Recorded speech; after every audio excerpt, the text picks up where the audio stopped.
بسم اللہ الرحمن الرحیم۔ حدیث مبارکہ کا سبق ہے۔ زاد الطالبین کتاب کھول لیں تمام خواتین اور طالبات، زاد الطالبین کتاب کھول لیں، اور آج جو ہم حدیث مبارکہ پڑھیں گے وہ 7 نمبر الخمر جماع الاسم، یہ پڑھیں گے آج۔ بسم اللہ الرحمن الرحیم۔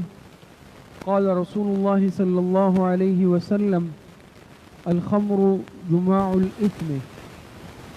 جناب رسول اللہ صلی اللہ علیہ وسلم کا ارشاد مبارک ہے، شراب نوشی یہ گناہوں کا مجموعہ ہے۔ آپ علیہ الصلوۃ والسلام کا ارشاد مبارک ہے کہ شراب نوشی یہ برائیوں کا، گناہوں کا مجموعہ ہے، برائیوں کی جڑ ہے۔ تو دیکھیں اس حدیث مبارکہ میں شراب نوشی کی ممانعت بیان کی گئی ہے، اور آپ علیہ الصلوۃ والسلام کا ارشاد مبارک ہے کہ شراب نوشی یہ گناہوں کا مجموعہ ہے۔ جماع یعنی مجموعہ ہے، جڑ ہے، بنیاد ہے، اور اسم معنی گناہ، اور خمر معنی شراب، شراب پینا، شراب نوشی کرنا۔ تو اس حدیث مبارکہ میں شراب نوشی کو گناہوں کا اور برائیوں کا مجموعہ بتلایا گیا۔ قرآن کریم میں بھی اللہ پاک نے اس کی مذمت بیان فرمائی ہے، اور قرآن کریم میں اللہ پاک ارشاد فرماتے ہیں یسألونک عن الخمر والمیسر قل فیہما اثم کبیر ومنافع للناس۔ اسی طرح دوسری جگہ قرآن کریم میں اللہ پاک ارشاد فرماتے ہیں انما الخمر والمیسر والانصاب والازلام رجس من عمل الشیطان فاجتنبوہ۔ تو دیکھیں قرآن کریم میں بھی خمر کو، شراب نوشی کو رجس کہا گیا۔ رجس کے معنی آتے ہیں گندگی کے، رجس کہتے ہیں گندگی کو۔ تو قرآن کریم میں اللہ پاک نے شراب نوشی کو گندگی سے تعبیر کیا۔ یہ گند ہے، یہ گندگی ہے، یہ غلاظت ہے، یہ ناپاکی ہے۔ تو یہ اتنی ایک کہ اس کی وجہ سے انسان اور بہت سارے گناہوں کے اندر خود بخود مبتلا ہو جاتا ہے۔ اور جیسے بعض روایتوں میں آتا ہے کہ سال میں بعض ایسی راتیں آتی ہیں، بابرکت اور مبارک اور بڑی راتیں آتی ہیں کہ جس میں اللہ پاک مغفرت فرماتے ہیں، اور کثرت کے ساتھ اللہ پاک لوگوں کی مغفرت فرماتے ہیں۔ لیکن بعض بدقسمت ایسے بھی ہوتے ہیں کہ ان مبارک اور بڑی راتوں میں بھی وہ مغفرت سے، بخشش سے محروم رہتے ہیں، جس میں ایک عادی شراب نوش بھی ہے کہ وہ انسان جو عادی شراب نوش ہو، شراب نوشی کا عادی ہو، وہ ان بڑی راتوں میں بھی بخشش اور مغفرت سے محروم رہتا ہے۔ تو اس سے اندازہ ہوتا ہے کہ یہ کوئی معمولی گناہ نہیں ہے۔ شراب نوشی یہ بہت بڑا گناہ ہے، اور اس کی قباحت کا اندازہ اس سے بھی لگائیں کہ جو انسان شراب نوشی کا عادی ہوتا ہے، اور دیکھیں اس کو خمر کیوں کہتے ہیں؟ شراب کو خمر، خمر اس لیے کہتے ہیں کہ ما خامر العقل بھی، علماء نے لکھا کہ یہ خمر کہتے ہیں۔ ویسے آپ دیکھتے ہیں خمار کہتے ہیں اوڑھنی کو، اوڑھنی، دوپٹہ، چادر جس سے سر اوڑھ لیا جاتا ہے، چھپا لیا جاتا ہے۔ خمر کو بھی خمر اس لیے کہتے ہیں کہ یہ بھی ڈھانپ لیتی ہے عقل کو، یہ انسان کی عقل کو ڈھانپ لے۔ پھر آپ دیکھتے ہیں خدا نخواستہ اللہ پاک حفاظت فرمائے کہ جو انسان شراب نوشی کا عادی ہوتا ہے تو یہ شراب بھی اس کے عقل کو ڈھانپ لیتی ہے، پھر وہ زبان سے بھی ہذیان بکتا ہے، اول فول بکتا ہے، فحش کلامی، بد کلامی، بد تہذیبی کرتا ہے، اس کو اچھے برے کی تمیز نہیں ہوتی، اپنے سطر کا، جسم کا خیال نہیں ہوتا، بڑے چھوٹے کا خیال نہیں ہوتا۔ اس گندگی سے اپنے آپ کو بچائیں۔ آپ کو معلوم ہے ابتداء اسلام میں جب تک اس کی ممانعت نہیں آئی تھی تو یہ استعمال ہوتی تھی، لیکن جب تدریجاً شراب نوشی کی حرمت آئی تو آپ کو معلوم ہے کہ پھر صحابہ اکرام رضوان اللہ علیہ مجمعین کا کیا جذبہ تھا، جن کے گھروں میں شراب کے مٹکے بھرے ہوئے رکھے تھے، انہوں نے سارے مٹکے توڑنے کا حکم دیا، اور مدینے کی گلیوں میں روایتوں میں آتا ہے شراب ایسے بہہ رہی تھی پانی کی طرح، سارے کے سارے مٹکے توڑ دیے گئے، شراب مدینے کی گلیوں میں بہا دی گئی، کسی نے ہاتھ تک نہیں لگایا جب اس کی حرمت آئی۔ اور واقعہ لکھا ہے عبرت کے لیے میں عرض کرتا ہوں، اس سے بھی اندازہ ہوتا ہے کہ یہ کتنا بڑا فتنہ ہے کہ ایک شخص کو، اب واللہ عالم یہ حقیقت ہے یا، لیکن یہ بہرحال واقعہ شاید آپ نے بھی سنا ہو کہ ایک شخص کو کسی ظالم بادشاہ نے پکڑ لیا اور کہا کہ تمہیں 3 کاموں میں سے ایک کام کرنا پڑے گا، تمہیں 3 کاموں میں سے ایک کام تمہیں کرنا پڑے گا، یا تو تم یہ کر لو کہ سامنے شراب رکھی، یا تو تم شراب پی لو، یا پھر ایک عورت تھی کہا اس سے بدکاری کر لو، اور تیسرا یہ کہ یا اس کو قتل کر لو۔ 3 کاموں میں سے ایک کام تمہیں کرنا ہوگا۔ مجبور کیا اس کو، ورنہ ہم تمہیں قتل کر دیں گے۔ اس نے سوچا کہ قتل انسانی یہ تو بہت بڑا جرم اور بہت بڑا گناہ ہے، میں کیسے ایک بے گناہ انسان کو قتل کر لوں، یہ تو نہیں ہو سکتا۔ دوسری طرف گناہ کرنا، بدکاری کرنا بہت بڑا گناہ ہے، گناہ کبیرہ ہے، یہ میں کیسے کر لوں۔ اور تیسری چیز شراب پینا، یہ کچھ اہون معلوم ہوتا ہے، شراب نوشی، تو چلو یہ پی لیتا ہوں، بعد میں پھر توبہ کر لوں گا۔ تو اس نے کیا کیا کہ اس نے تینوں میں سے ایک جو آپشن اختیار کیا وہ یہ کہ اس نے شراب پی لی۔ تو لکھا کہ جب اس نے شراب پی لی تو ظاہری بات ایک نشہ ہوتا ہے، جب اس کے شراب کا نشہ چڑھا، مدہوش ہوا، تو پھر اس نے کیا کیا، اس نے اس عورت کے ساتھ بدکاری بھی کر لی اور اس کو قتل بھی کر دیا۔ شراب نوشی کے بعد دونوں گناہ بھی کر لیے باقی بھی۔ تو اس سے دیکھیں اندازہ ہوتا ہے کہ یہ شراب پینا، شراب نوشی کرنا یہ معمولی گناہ نہیں ہے۔ اسی لیے تو حدیث میں اس کو فرمایا گیا نا الخمر جماع الاسم، یہ ایک گناہ نہیں ہے، یہ گناہوں کا مجموعہ ہے۔ یہ شراب نوشی یہ گناہوں کا مجموعہ ہے، یہ گناہوں کی جڑ ہے، یہ جڑ ہے گناہوں کی۔ اور اس کے بہت سارے دنیاوی نقصانات بھی لکھے، اخروی نقصانات تو ہیں، اخروی نقصانات تو ہیں ہی ہے کہ آخرت میں پھر جہنم ہے، سزائیں ہیں، اور اللہ پاک کی طرف سے سزائیں ہیں، اللہ پاک حفاظت فرمائے۔ اور ظاہری بات ہے آخرت کی سزا بہت سخت پکڑ اور سزا ہے، لیکن علماء نے لکھا اس کے ساتھ ساتھ دنیا میں بھی بہت ساری اس کی سزائیں ہیں، نقصانات ہیں، یعنی دنیاوی نقصانات بھی ہے، جس میں سر فہرست جو چند نقصانات میں ذکر کرتا ہوں، ورنہ طبی اعتبار سے، میڈیکل کے اعتبار سے بھی بہت سارے نقصانات لکھے ہیں کہ جو شخص شراب نوشی کا عادی ہوتا ہے تو اس کو جسمانی نقصانات کیا ہوتے ہیں آپ اندازہ لگا لیں۔ جسمانی نقصانات میں سب سے پہلے یہ ہے کہ اس کا دماغ متاثر ہوتا ہے، انسان کی عقل میں فتور آ جاتا ہے، دماغ کام نہیں کرتا۔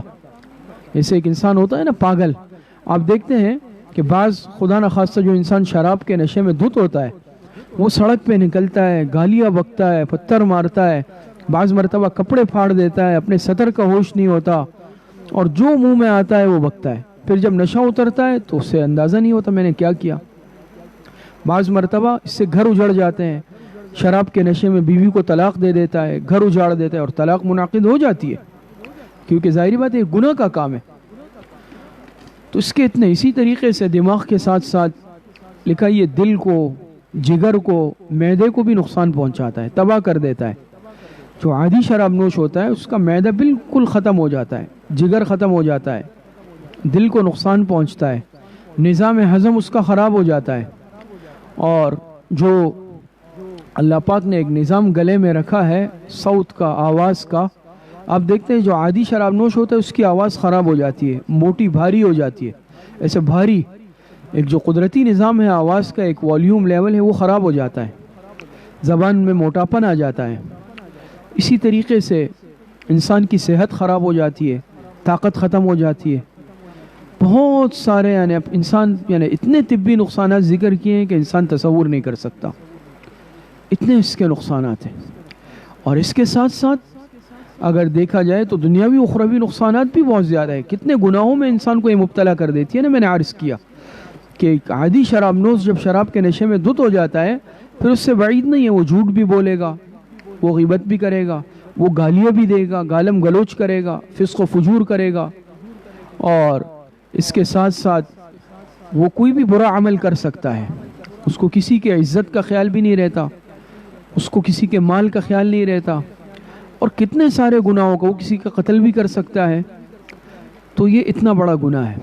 تو بہرحال یہ حدیث مبارکہ اس سے ہمیں سبق ملتا ہے کہ شراب نوشی کبھی بھی کوئی بھی مسلمان اس کے قریب نہ جائے۔ اور آپ کو معلوم ہے کہ بعض ایسے نیو ایئر نائٹ یا اس طرح بعض جو مغربی ممالک ہیں باقاعدہ سروے ہوا ہے اور اس میں کہا گیا کہ نئے سال کے موقع پر ہزاروں لاکھوں کے لیٹروں کے حساب سے شراب پی جاتی ہے، اور پھر اس کے نتیجے میں کیا ہوتا ہے، لوگ سڑکوں پر نکلتے ہیں، شور شرابہ کرتے ہیں، گاڑیوں کو نقصان پہنچاتے ہیں، خواتین کی عزتوں کو پامال کرتے ہیں، لوگوں کے اموال کو املاک کو نقصان پہنچاتے ہیں، اس کا تصور نہیں ہے۔ وہ مغربی معاشرہ جو اپنے آپ کو مہذب کہتا ہے، پھر جو شراب پی جاتی ہے اور پھر جو بدکاریاں، برائیاں، تباہ کاریاں ہوتی ہیں، الامان والحفیظ۔ تو ہمارے یہ دین اسلام اتنا پیارا مذہب ہے کہ ہر اس عمل سے انسان کو روکا ہے جس کی وجہ سے انسان دنیاوی یا اخروی نقصان کا شکار ہو سکتا ہے۔ اسی طرح آگے روایت پڑھتے ہیں، بسم اللہ الرحمن الرحیم، قال رسول اللہ صلی اللہ علیہ وسلم، الانات من اللہ والعجلۃ من الشیطان۔ جناب رسول اللہ صلی اللہ علیہ وسلم کا ارشاد مبارک ہے، تحمل بردباری یہ اللہ پاک کی طرف سے ہے، والعجلۃ من الشیطان، اور عجلت یعنی جلد بازی یہ شیطان کی طرف سے ہے۔ ترجمہ سمجھ میں آ گیا؟ پھر کرتا ہوں، الانات من اللہ والعجلۃ من الشیطان۔ انات کے معنی آتے ہیں بردباری، تحمل، فرمایا یہ بردباری اور تحمل یہ اللہ پاک کی طرف سے ہے، والعجلۃ من الشیطان یہ انات کی ضد ہے، عجلت انات کی ضد ہے، اور جلد بازی، تیزی یہ شیطان کی جانب سے ہوتی ہے۔ تو اس حدیث مبارکہ میں دو باتیں ذکر کی گئی، ایک بردباری اور تحمل کا سبق دیا گیا، اس کو پسند کیا گیا، اور عجلت جلد بازی سے منع کیا گیا، اس کو ناپسند کیا گیا۔ یعنی انسان جو بھی عمل کرے، کام کرے، تو ہر کام میں انسان جلد بازی سے اپنے آپ کو بچائے، بلکہ تحمل اور بردباری سے ہر کام کرے۔ جسے ہمارے یہاں مشہور ہے نا، یہ مقولہ زد زبان عام ہے کہ بھئی جلد بازی شیطان کا کام ہے، اسی لیے کہا جاتا ہے کہ بھئی جلد بازی کا کام شیطان کا ہوتا ہے، تو وہ اسی لیے کہ اس حدیث میں آپ علیہ السلام نے عجلت کو، جلد بازی کو شیطان کی طرف منسوب فرمایا۔ تو انسان جو بھی عمل کرے کبھی بھی جلد بازی میں فیصلہ نہیں کرے، بلکہ ہمیشہ تحمل کے ساتھ اور صبر کے ساتھ انسان ہر عمل کے عواقب اور نتائج پر خوب غور کر کے، اس کے انجام کو دیکھ کر اور اس پر غور کرے، پھر اس کے بعد اس عمل کو اختیار کرے۔ بہت سارے کام ہوتے ہیں دنیاوی اعتبار سے کہ جو ہمیں کرنے ہوتے ہیں، جس میں ہمیں فیصلہ کرنا ہوتا ہے۔ مثال کے طور پر شادی بیاہ کے رشتوں کے معاملات ہیں، منگنی کے معاملات ہیں، ایسا ہوتا ہے نا، کہیں سے رشتہ آ گیا بچے کا یا بچی کا، اب کچھ دیکھا نہیں، تحقیقات نہیں کی اور فوراً ہاں کر دی، بعد میں اس کے اتنے نقصانات سامنے آئے کہ انسان تصور بھی نہیں کر سکتا۔ تو کیوں یہ نقصان ہمیں ہوا یا ہوتا ہے کہ ہم تحقیقات نہیں کرتے، ہم تحمل سے کام نہیں لیتے، ہم اس معاملے کے معال کو، انجام کو اور عواقب پر نظر نہیں کرتے، بلکہ جلد بازی میں فیصلہ کر لیتے ہیں۔ اور جلد بازی میں جب ہم فیصلہ کرتے ہیں تو پھر بعد میں اس کے بے انتہا نقصانات بھی سامنے آتے ہیں۔ بلکہ اس کے بجائے اگر ہم بجائے عجلت کے، جلد بازی کے، ہم تحمل سے کام لیں اور اس عمل کی تحقیقات کریں، اس کے معال اور انجام پر غور کر لیں، ہر جانب کو دیکھ لیں، اور اس کے ساتھ ساتھ انسان مشورے کا، استخارے کا اہتمام کر لیں، تو انسان نقصان نہیں اٹھاتا۔ آج اپنی جلد بازی کی وجہ سے ہم نقصانات اٹھائے، تو جیسے میں نے ایک مثال عرض کی کہ رشتے کا معاملہ، شادی بیاہ منگنی کا معاملہ، بعض اسی طرح کاروبار کے، شراکت کے، پارٹنرشپ کے، چونکہ زیادہ تر مردوں سے تعلق ہے اس کا، یہ معاملات بھی سامنے آتے ہیں، تو اس میں ہی بعض مرتبہ آنکھیں بند کر کے ہم فیصلہ کر لیتے ہیں، تحقیقات نہیں کرتے، صاحب رائے لوگوں سے مشورہ نہیں کرتے، استخارہ نہیں کرتے جو مسنون عمل ہے، اور پھر اس کی بنیاد پر ہمیں کیا ہوتے ہیں، بے انتہا مالی نقصانات بھی ہوتے ہیں، اور اسی طریقے سے اور بہت سارے نقصانات کا ہمیں سامنا کرنا پڑتا ہے۔ تو اسی لیے اس حدیث مبارکہ میں یہ تعلیم دی گئی کہ الانات من اللہ، انسان ہر معاملے میں تحمل کو اپنائے، تحمل سے کام لے، عجلت کو، تیزی کو پسند نہیں کیا گیا۔ لیکن یاد رکھیں یہ معاملہ ان چیزوں میں ہے جو دنیاوی اعتبار سے تعلق رکھتے ہیں، دنیاوی معاملات ہیں، لیکن بعض چیزیں جو عبادات کے قبیل سے تعلق رکھتی ہیں اس میں عجلت محمود ہے، پسندیدہ ہے۔ اس کو سمجھ لیں، مثال سے آپ کو مشکل شاید لگے، مشکل نہیں ہے۔ جیسے دیکھیں اب نماز کا وقت داخل ہو رہا ہے تو اس میں تاخیر نہیں کرنی چاہیے۔ اب کوئی کہے کہ بھئی عجلت مت کرو، عجلت سے منع کیا گیا ہے، لیکن بھئی نماز ایسا عمل ہے کہ اس میں انسان جتنا وقت پہ کر لے، جلدی کر لے، اچھا ہے۔ نماز جنازہ میت ہو جائے، اس میں تعجیل اولا ہے۔ بات سمجھ میں آ رہی ہے نہیں آ رہی ہے؟ اب اس میں تاخیر مناسب نہیں ہے۔ اسی طریقے سے میں نے عرض کیا کہ نماز کا وقت داخل ہو جائے تو اس میں انسان تاخیر نہ کرے، بہتر یہ ہے کہ انسان وقت پہ ادا کر لے، ہاں لیکن اب نماز شروع کر لی، اللہ اکبر، اب تعجیل نہیں کرے، اب نماز تحمل سے پڑھے، اب جلدی جلدی نہیں کرے۔ کچھ بات سمجھ میں آئی؟ پڑھنی تو وقت پہ ہے، اس میں انسان عجلت کر لے، لیکن جب نماز کا عمل شروع کر رہے تو پھر اس نماز کو جلدی نہیں پڑھنا، پھر اس کو ترتیب سے پڑھنا ہے، دونوں میں فرق ہے۔ تو بہرحال عرض کرنے کا مقصد یہ ہے کہ کوئی بھی معاملہ ہے، دنیاوی معاملہ ہے، رشتے کا معاملہ ہے، شادی بیاہ کا معاملہ ہے، کاروبار، شراکت، پارٹنرشپ، اور اسی طریقے سے دوسرے معاملات ہیں، کسی بھی معاملے میں انسان جلد بازی سے کام نہ لے۔ یاد رکھیں ہمیشہ یہ جلد بازی انسان کو نقصان پہنچاتی ہے۔ جلد بازی کا جو فیصلہ انسان کرتا ہے پھر بعض دفعہ اس کے بہت سنگین اور بہت طویل نتائج انسان کو بھگتنے پڑتے ہیں، اور اسی وجہ سے کہ آج ہم قرآن اور سنت پر، قرآن اور حدیث پر عمل نہیں کر رہے۔ آپ علیہ الصلوۃ والسلام کی کتنی مبارک اور پیاری تعلیمات ہمارے لیے ہے، لیکن آج ہم جلدی میں فیصلے کرتے ہیں، جلد بازی میں آنکھیں بند کر کے کبھی کوئی فیصلہ نہیں کریں۔ جلد بازی کی بنیاد پر فیصلے مت کریں، تقابل اور مقابلے کی بنیاد پر فیصلے مت کریں، دوسروں سے صرف آگے بڑھنے کے لیے، اپنا نام نمود، شہرت کے لیے فیصلے مت کریں۔ یاد رکھیں ہمیشہ اپنی ترتیب پر رہیں، اور ہمیشہ فیصلہ کریں عواقب کو دیکھ کر، معال کو دیکھ کر، اس کے ہر پہلو پر غور و فکر کر کے تب فیصلہ کریں۔ آج مصیبت یہ ہے، ایک تو آج ہم دنیا پرست ہو چکے ہیں، بھئی جہاں ہم نے دیکھا ہو بھئی یہ رشتہ آیا ہے تو مالدار لوگ ہیں، بس جب یہ دیکھا کہ بھئی اب دیکھو ہو لڑکا ہے لڑکی ہے تو بیرون ملک میں ہے، یا پھر مالدار ہیں، جائیداد ہے، بینک بیلنس ہے، اب کچھ بھی نہیں دیکھا، نہ ان کے کردار پر غور کیا، نہ ان کے اعمال پر غور کیا، نہ ان کے حسب نسب پر غور کیا، کسی چیز کی تحقیقات نہیں کی، بس آنکھیں بند کر کے جو ہے ہاں کر دی، اور پھر بعد میں اس کے جو سنگین نتائج بھگتنے پڑتے ہیں تو الامان والحفیظ۔ اسی طریقے سے کوئی کاروباری معاملہ ہے تو ظاہری بات ہے انسان تو کوئی کاروبار شروع کر رہا ہے، کسی کے ساتھ پارٹنرشپ کر رہا ہے، مزاربت کر رہا ہے، پیسہ لگا رہا ہے، تو اس میں بھی بہتر یہ ہے کہ انسان مشورہ کر لے، صاحب رائے لوگوں سے استخارہ کر لے، اس کے بعد فیصلہ کرے۔ آج ہم ہوئی ہے تو بڑی ایک اچھی ڈیل آ رہی ہے، اور پھر شاید جو ہے ہمیں اس طرح کی پارٹی نہیں ملے، بس ہم سارا پیسہ اٹھا کے ہم اس معاملے میں لگا لیتے ہیں، اور بعد میں پتہ چلا کہ بھئی انہوں نے تو دھوکہ کر لیا ہمارے ساتھ۔ کتنے اس کے ہمیں بعض مرتبہ نتائج بھگتنے پڑتے ہیں۔ تو عرض کرنے کا مقصد یہ ہے کہ ہمیں آج بعض مرتبہ رشتوں کے اعتبار سے، مالی اعتبار سے، تجارتی اعتبار سے، دوسرے اعتبار سے بعض مرتبہ جلد بازی کے نقصانات ہمیں بھگتنے پڑتے ہیں۔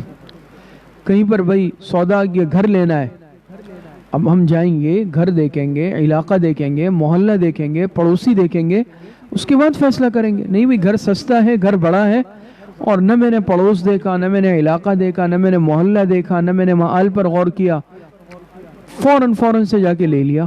بعد میں پتہ چلا کہ بھئی علاقہ صحیح نہیں ہے، پڑوسی صحیح نہیں ہے، محلے والے صحیح نہیں ہے، ماحول صحیح نہیں ہے، اور پھر ہمیشہ کے لیے درد سر اور پریشانی۔ یہ دیکھیں ہر چیز جو ہے نا، یاد رکھیں یہ جلد بازی انسان کو بہت نقصان پہنچاتی ہے۔ اسی لیے فرمایا نا کہ انسان کیا ہے، یہ الانات، تحمل، بردباری، اور اس کے ساتھ ساتھ مزاج کے اعتبار سے بھی انسان اپنے اندر تحمل لگے، صبر، برداشت جس کو کہتے ہیں، اور جلد بازی سے اپنے آپ کو بچائے۔ ایک تحمل ہوتا ہے نا، آج ہم جلد باز ہیں، جیسے ہی وہی کوئی بات سنی، کوئی معاملہ ہوا، جذباتی ہو گئے۔ اور ہم خاص طور پر جو پاکستانی قوم ہے، ہم بہت زیادہ جذباتی قوم ہے، ہر اعتبار سے ہم جذباتی ہیں۔ تو یہ جذبات انسان کو بہت زیادہ نقصان پہنچا دیتے ہیں۔ کوئی بھی معاملہ سامنے آتا ہے، پھر ہم نہ تحقیقات کرتے ہیں، نہ حقیقت اور تہ تک پہنچنے کی کوشش کرتے ہیں، بس جیسے ہی سن لیا فوراً جذباتی ہو گئے۔ اور یاد رکھیں جذبات میں آ کے پھر انسان کوئی بھی قدم اٹھا لیتا ہے بغیر سوچے سمجھے، بعد میں اس انسان کو اس کے نقصانات کا، سنگینی کا اندازہ ہوتا ہے۔ تو جو بھی معاملہ ہے، آج کل فتنے فساد کا دور ہے نا، کسی نے آ کے بات پہنچا دی کہ وہ بھائی فلاں آپ کے خلاف یہ کر رہا ہے، فلاں نے یہ بات کی۔ اب بھائی اس نے کی بھی یہ نہیں کیے، اس نے یہ کام کیے بھی یہ نہیں کیا، نہ میں نے تحقیقات گوارہ کی، نہ اس سے پوچھنے کا جو ہے، نہ اس سے پوچھنا گوارہ کیا، اور میں نے فوراً رد عمل کا اظہار کیا۔ بعض مرتبہ زبان سے ہم کر لیتے ہیں اظہار رد عمل کا، بعض مرتبہ ہم اپنے کسی عمل سے رد عمل کا اظہار کرتے ہیں، بعد میں پتہ چلتا ہے کہ بھئی وہ پہنچانے والے کی بات ہی غلط تھی، اس نے غلط بیانی کی، اس نے شرارت کی کوشش کی، اس نے لڑانے کی کوشش کی، اس نے فساد پھیلانے کی کوشش کی، اور معلوم ہوا کہ جس کی طرف انتساب کیا گیا وہ بالکل غلط تھا، بے قصور تھا، لیکن اب میں زبان سے اتنا جوابی معاملہ کر چکا ہوں کہ اب میں پیچھے ہٹ ہی نہیں سکتا، اب شرمندگی ہو رہی ہے، یا میں نے اتنا رد عمل کیا، اس کو کوئی نقصان پہنچا دیا، بڑے بڑے فیصلے کر لیے، اب میں وہ فیصلے واپس ہی نہیں لے سکتا، اور پتہ چلا کہ ایسا ہوا نہیں تھا، اب میں کیا کروں؟ اتنا آگے میں بڑھ چکا ہوں کہ اب میرے لیے پیچھے ہٹنے کا سوال پیدا نہیں ہوتا۔ آپ بتائیں نا، ایسا ہوتا ہے ہمارے معاشرے میں؟ نہیں۔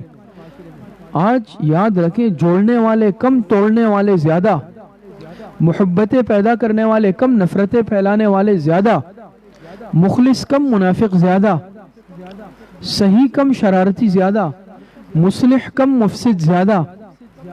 ہر انسان آج کسی کو بھی کسی کی ترقی، اتحاد، اتفاق، خوشی برداشت نہیں ہوتی، اور پھر اس کے لیے جھوٹی باتیں بھی پھیلانی ہوتی ہے، اس کے لیے فساد چغلیاں بھی لگانی ہوتی ہے، غلط بیانی بھی کرتے ہیں، سازشیں بھی کی جاتی ہے۔ سمجھداری کا تقاضا یہ ہے کہ میں خود بہت محتاط رہوں۔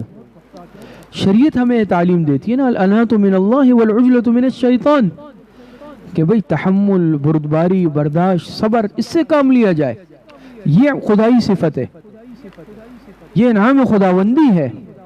اور عجلت، جلد بازی، تیزی، بغیر سوچے سمجھے قدم اٹھانا، فیصلے کرنا، یہ شیطانی کام ہے، یہ امر شیطانی ہے، اس سے اپنے آپ کو بچائے۔ تو آج ہم اپنے آپ کو ہمیں جو نقصان پہنچتا ہے نا، دوسرے سے زیادہ اس میں ہمارا اپنا ہاتھ ہوتا ہے، ہم اپنے آپ کو خود نقصان پہنچانے والے ہوتے ہیں۔ کیوں؟ آج کانوں کے ہم کچے ہیں، جس نے جو کہا آمنا وسلمنا، نہ مجھے تحقیقات کی ضرورت۔ حالانکہ حدیث مبارکہ میں ہے کہ ہر سنی سنائی بات پر انسان یقین نہ کرے، نہ آگے پہنچائے، ہر سنی سنائی بات۔ اور آج میں دینداری کا دعویٰ کرتا ہوں، دین سے جڑنے کا دعویٰ کرتا ہوں، کانوں کا میں اتنا کچا ہوں، یہ میرا کیسا دین اور ایمان ہے کہ جو میں نے سن لیا، نہ میں نے تحقیقات گوارہ کی، نہ میں نے کوئی معلومات کی کوشش کی، بس فوراً میں نے رد عمل کا اظہار کیا، فوراً میں بدزنی کے بدگمانی کے اندر مبتلا ہو گیا اور فوراً میں نے فیصلے کر لیے۔ یاد رکھیں علماء نے لکھا یہ ایمان کے کمزوری کی علامت ہے۔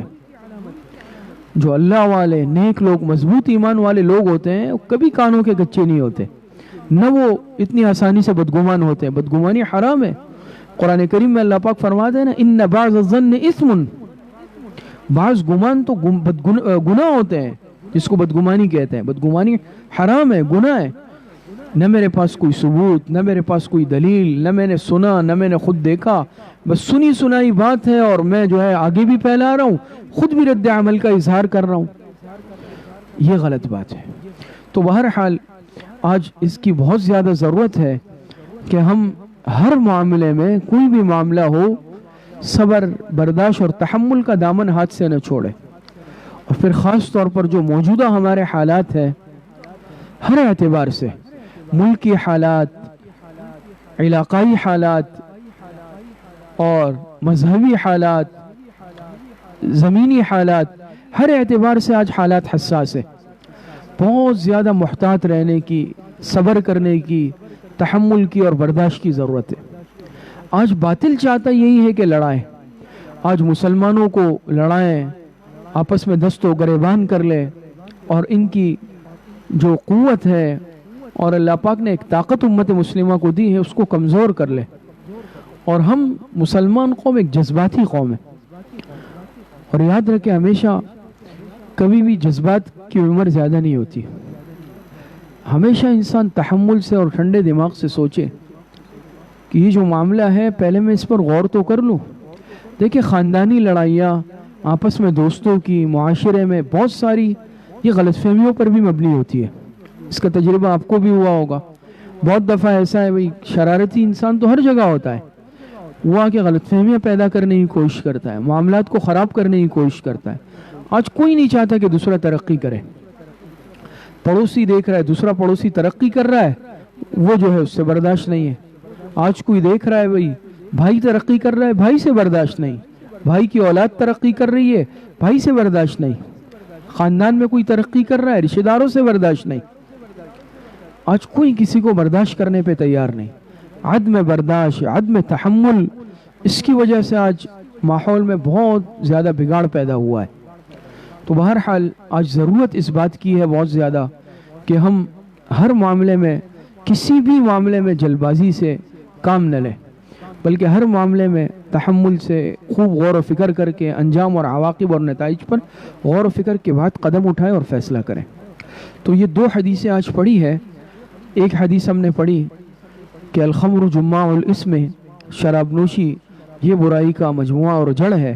تو اس حدیث سے تو ہمیں یہ سبق ملا کہ انسان اس رجس کے، گندگی کے جس سے شریعت نے منع کیا، اس کے قریب بھی نہ جائے۔ کیوں؟ دنیا میں بھی نقصانات، جسمانی بھی نقصانات، مالی بھی نقصانات، اخروی بھی نقصانات، صحت کو بھی نقصان، ہر اعتبار سے نقصان۔ اور سب سے بڑی بات یہ قرآن اور حدیث میں منع کیا گیا۔ دوسری حدیث ہم نے پڑھی الانات من اللہ والعجلۃ من الشیطان، کہ تحمل، بردباری اللہ پاک کی طرف سے ہے اور جلبازی شیطان کی طرف سے ہے۔ تو اس حدیث سے ہمیں سبق ملتا ہے کہ کوئی بھی معاملہ ہے، کسی بھی قسم کا معاملہ ہے، ہر معاملے میں ہم تحمل سے، صبر سے، برداشت سے خوب غور و فکر کر کے ہر معاملے کے انجام، عواقب، معال، نتائج پر غور و فکر کر کے پھر قدم بڑھائیں، پھر فیصلہ کریں۔ جلد بازی میں کوئی فیصلہ نہ کریں، بغیر سوچے سمجھے، بغیر غور و فکر کے فیصلہ نہ کریں، اس کے پھر انسان کو نقصانات ہوتے ہیں۔ اللہ پاک ہم سب کو صحیح عمل کی توفیق عطا فرمائے۔ وآخر دعوانا ان الحمد للہ رب العالمین۔ کل بدھ اور جمعرات کے دن مدرسے میں تعطیل ہوگی، ہفتے کے دن سے پھر حسب معمول سبق ہوگا۔